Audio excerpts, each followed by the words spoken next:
Assalamualaikum warahmatullahi wabarakatuh. Izin memperkenalkan diri, nama saya Iqbal Nur Akbar, dengan NIM 110420111119,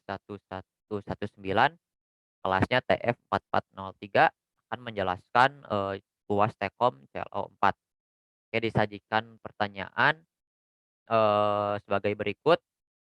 Yang ditanyakan adalah, yang pertama menampilkan keseluruhan data yang diperoleh dalam bentuk tabel serta grafik.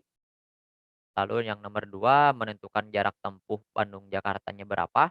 Serta yang ketiga adalah menentukan percepatan mobil pada pukul 7.45, 8.15, serta 9.15. Oke, untuk yang nomor satu bisa dilihat di layar, ini adalah data, ketika kita ubah dalam bentuk tabel serta grafiknya.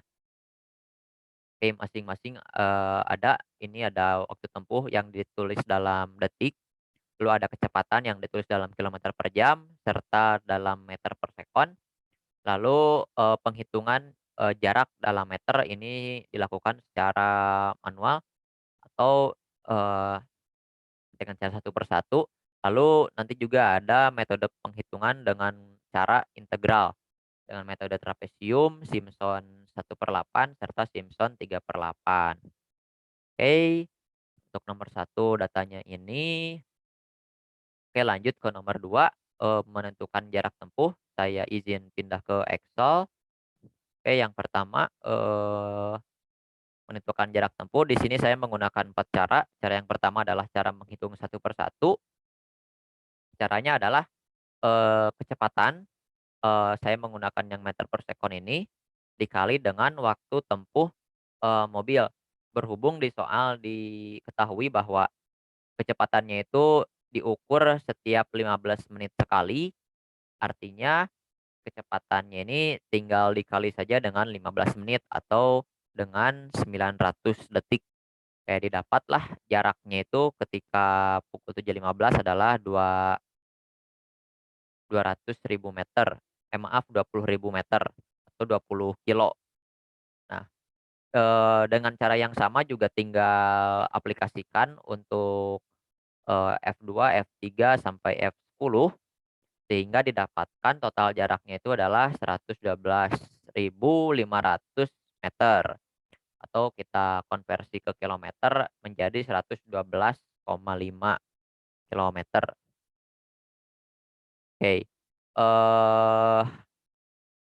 buat selanjutnya kita bisa gunakan, untuk mencari jarak ini kita juga bisa menggunakan metode trapesium atau metode integralnya gitu ya.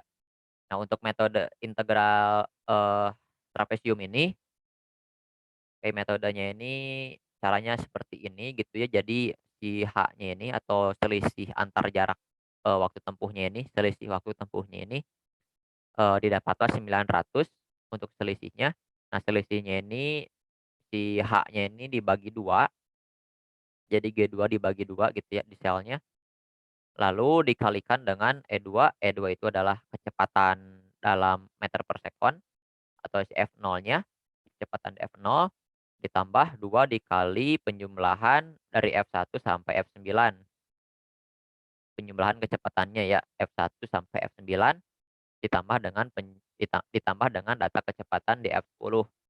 Kayak didapat hasilnya adalah 112.500 meter. Itu sama dengan, penghitungan secara manualnya ya gitu ya, secara satu-satunya. Nah, didapatkan hasilnya atau kita bisa konversi menjadi 112,5 kilometer. Dengan metode trapesium itu atau dengan metode Simpson 1/8, rumusnya kurang lebih ya, hampir mirip dengan metode trapesium, tapi di sini H-nya itu dibagi 3, lalu untuk sumnya itu sum E3 atau sum yang ganjil untuk F1, F3, F5, F7, serta F9 itu dijumlahkan lalu dikali 4. Lalu untuk data yang genapnya F2, F4, F6, sama F8 itu dikali 2 gitu ya, penjumlahannya itu dikali 2, lalu ditambah dengan data F10. Sehingga didapatkan hasilnya untuk metode Simpson adalah 120 kilometer ya, atau 120.000 meter. Next-nya untuk metode Simpson 3/8, Oke, itu caranya adalah 3/8 dikali H-nya, 900 gitu ya, dikali dengan, eee, kita jumlahkan dulu data selain, F3, F6, F9, berarti jumlahkan data F1, F2, F4, F5, F7, F8. Nah, penjumlahannya itu dikali 3 nantinya, lalu ditambah dengan 2 dikali penjumlahan data F3, F6, serta F9. Nah, lalu terakhir ditambah dengan data F10. Sehingga didapatkan, hasilnya itu adalah 113.437,5 meter. Ini dengan metode Simpson 3/8. Untuk ketiga metode ini ternyata hasilnya didapatkan beda gitu ya. Ini sebagai pembanding saja kita melihat, metode mana yang paling akurat, dikarenakan juga metode trapesium dengan perbandingan nilai yang kita dapatkan jaraknya dihitung secara satu per satu ini sama, berarti didapatkan untuk penghitungan ini metode trapesium yang paling akurat. Oke, lanjut nomor tiganya, kita menghitung percepatan mobil pada pukul 7.45, 8.15, serta 9.15. Oke, percepatan itu dapat kita cari dengan cara menurunkan atau mendiferensialkan, si kecepatannya.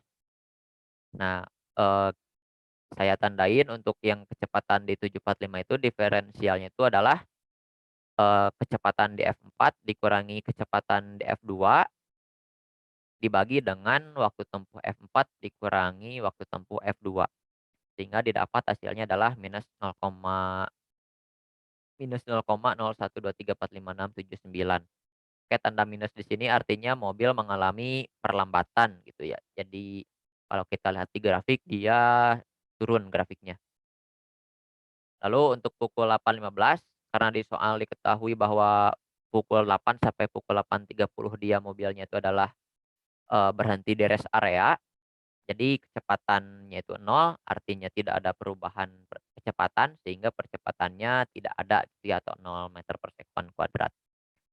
Lalu terakhir pada pukul 9.15, oke, untuk mencari percepatannya tinggal data kecepatan F10 kurangi data kecepatan F8 dibagi dengan waktu F10 dikurangi waktu F8. Sehingga didapat hasilnya adalah minus 0,015432,099 meter per sekon kuadrat. Sekali lagi di 915 ini dia mengalami perlambatan gitu ya, atau kalau kita lihat di grafiknya ya 915 itu yang titik ini. Nah, ini 915 maaf, ini 915, ini 9 pas, ini 9.30. Nah, dia ada grafiknya itu turun gitu. Jadi dia mengalami perlambatan. Mungkin sekian untuk penjelasan CLO 4, kurang lebihnya mohon maaf. Wabillahi taufiq wal hidayah. Wassalamualaikum warahmatullahi wabarakatuh.